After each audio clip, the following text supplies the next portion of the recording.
Top quality और consistent performance के लिए सिर्फ सिल्वर पंप नाम याद रखना।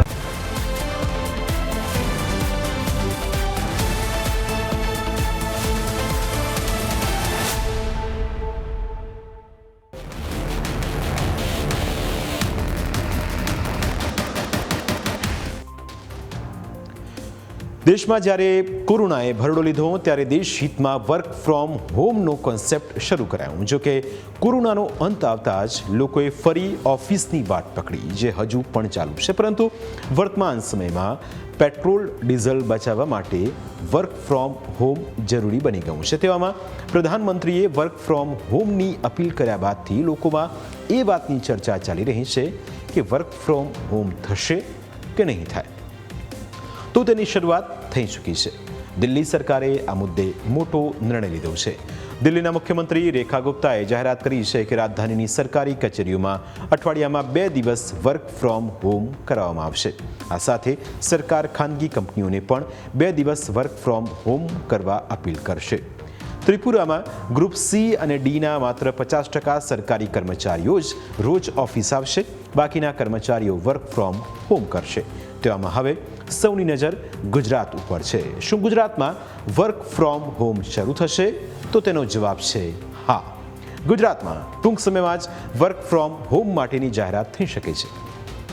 સરકારી કર્મચારીઓ અને ખાનગી કંપનીના કર્મચારીઓ જેમનું કામ ઘરેથી શક્ય બનતું હોય તેમને ઘરેથી કામ કરવાની છૂટ આપવામાં આવી શકે છે. સચિવાલયમાંથી તો સત્તાવાર રીતે સરકાર પાસે માગણી પણ કરવામાં આવી છે. ગુજરાત સચિવાલય ફેડરેશન દ્વારા મુખ્યમંત્રીને પત્ર લખી સચિવાલયમાં વર્ક ફ્રોમ હોમ અને અઠવાડિયામાં ફક્ત 5 દિવસ જ કામની માગણી કરવામાં આવી છે.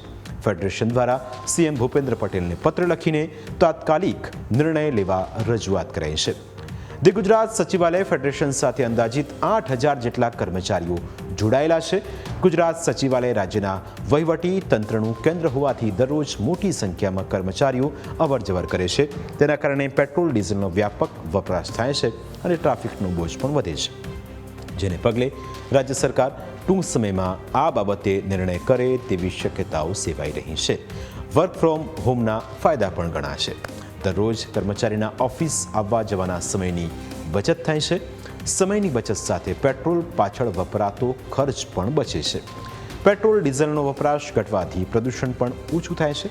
કર્મચારી કામની સાથે સાથે કુટુંબ સાથે પણ સમય પસાર કરી શકે છે. ટ્રાફિક અને ઓફિસ પોલિટિક્સથી દૂર રહીને તણાવમાંથી મુક્તિ મળે છે. આ ઉપરાંત જો બહારનું ખાતા હો તો તેનો ખર્ચ પણ બચે છે. આમ વર્ક ફ્રોમના અનેક ફાયદા છે, પરંતુ એવું પણ બની શકે કે કંપનીને ગુણવત્તાયુક્ત કામ ન મળી શકે, કારણ કે વર્ક ફ્રોમ હોમમાં કમ્યુનિકેશન ગેપ ઊભો થાય છે. પરંતુ દેશ હિતમાં પ્રધાનમંત્રીએ અપીલ કરી હોવાથી ટૂંક સમયમાં જ ખાનગી કંપનીઓ વર્ક ફ્રોમ હોમની જાહેરાત કરી શકે છે. સુરતમાં તો તેના માટે શરૂઆત પણ શરૂ કરી દેવાઈ છે. સુરત ચેમ્બર ઓફ કોમર્સે પોતાના તમામ સભ્યોને અપીલ કરી છે કે ચેમ્બર સાથે જોડાયેલા તમામ બિઝનેસમેન જરૂરિયાત મુજબ કર્મચારીઓને વર્ક ફ્રોમ હોમ આપે. આગોતરી તૈયારીના ભાગરૂપે આવી અપીલ કરવામાં આવી છે. વર્ક ફ્રોમ હોમ જે હવે શક્ય છે, કારણ કે ટેકનોલોજીના જમાનાની અંદર જરૂરી નથી કે તમારે વર્કના પ્લેસ ઉપર જ કામગીરી કરવી જોઈએ. બની શકે ત્યાં સુધી ટ્રેનોમાં મુસાફરી કરવી જોઈએ. બિનજરૂરી પ્રવાસ ટાળવા જોઈએ. લોકોએ સંયમ રાખવો જોઈએ કે વિદેશ પ્રવાસોમાં પણ તમે ઓછા જાઓ. અત્યારે એવી કોઈ જરૂરિયાત નહીં હોય તો શેના માટે જવું જોઈએ. માનું છું કે વડાપ્રધાનશ્રીની આ વાતને ચેમ્બર ઓફ કોમર્સ આવકારે છે અને તમામ સભ્યોને અપીલ કરે છે કે તેઓએ જે વાતો કરી છે એનો સૈદ્ધાંતિક રીતે અમલ કરીને સાચી દિશામાં જવાનો પ્રયત્ન કરે.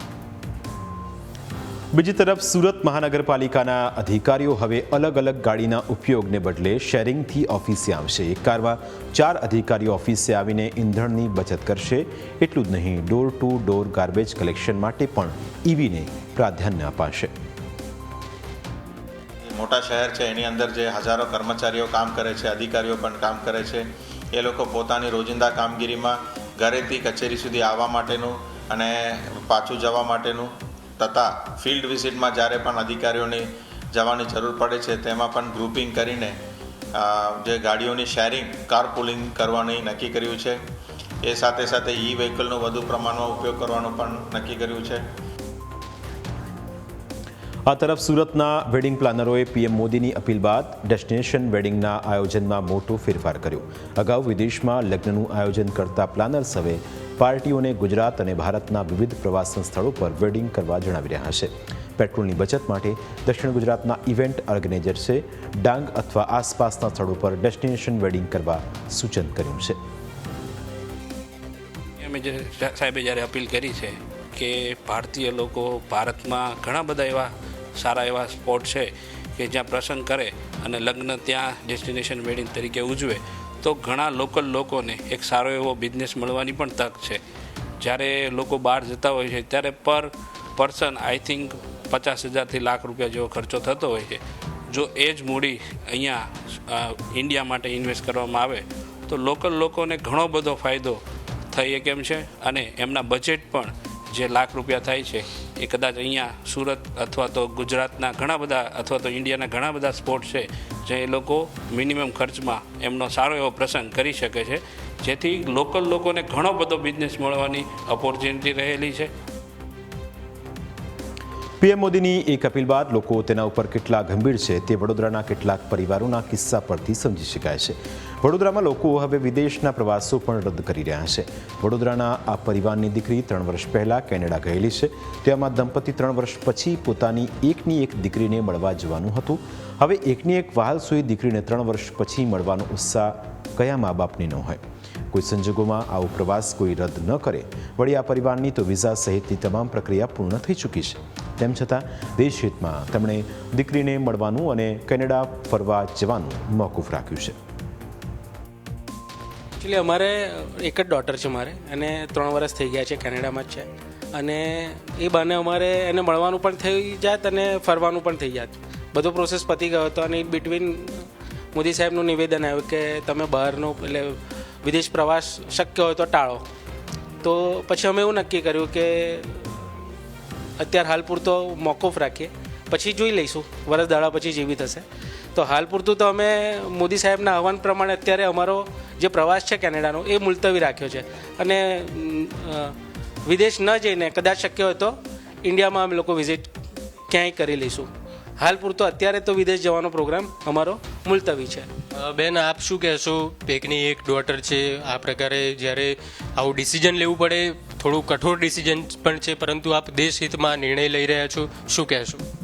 અમે એકની એક ડોટર છે ત્યાં જવા માંગતા હતા, બધું ફાઇનલ થઈ ગયું હતું, પણ મોદી સાહેબના આવા નિવેદનથી અમને બી એવું થયું કે ના, જો એક દેશના વડાપ્રધાન આપણા માટે એટલું કરે છે તો આપણે એક ડોટરને અહીંયા જ બોલાવી લઈશું, પછી તો અહીંયા બી મળી લેવાય. એવું કંઈ જરૂરી નહીં કે ત્યાં જ ફરવા જવું, અહીંયા ફરી લઈશું એને બોલાવીને.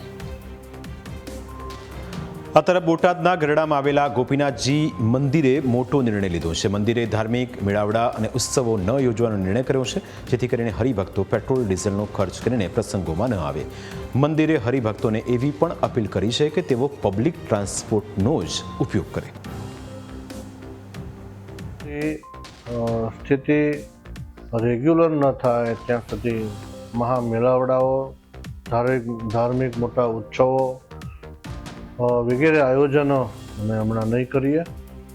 અને સત્સંગીઓને પણ હું અપીલ કરું છું, ગઢડા ગોપીનાથજી દેવ ટેમ્પલ બોર્ડ વતી મોદી સાહેબની અપીલને દેશહિતમાં ગણી, રાષ્ટ્રહિતમાં ગણી આપણે બધા એનો બને ત્યાં સુધી એનો વધારેમાં વધારે અમલ કરીએ, જેથી સૌનું ભલું થાય, રાષ્ટ્રનું ભલું થાય. એવી જ મારી લાગણી અને ગઢડા ગોપીનાથ દેવ મંદિર વતી વિનંતી. હવે પેટ્રોલ ડીઝલ બચાવવાનો સંકલ્પ તમારે પણ કરવાનો છે, કારણ કે દેશહિતમાં અત્યારે તમારા સહકારની જરૂર છે. એટલે બીજા ક્યારે અમલ કરશે તેની રાહ જોયા વિના પોતાનાથી જ શરૂઆત કરવી જોઈએ. પ્રાઇમ 9માં સમય થયો છે બ્રેકનું. બ્રેક બાદ અન્ય મુદ્દા વિશે વાત.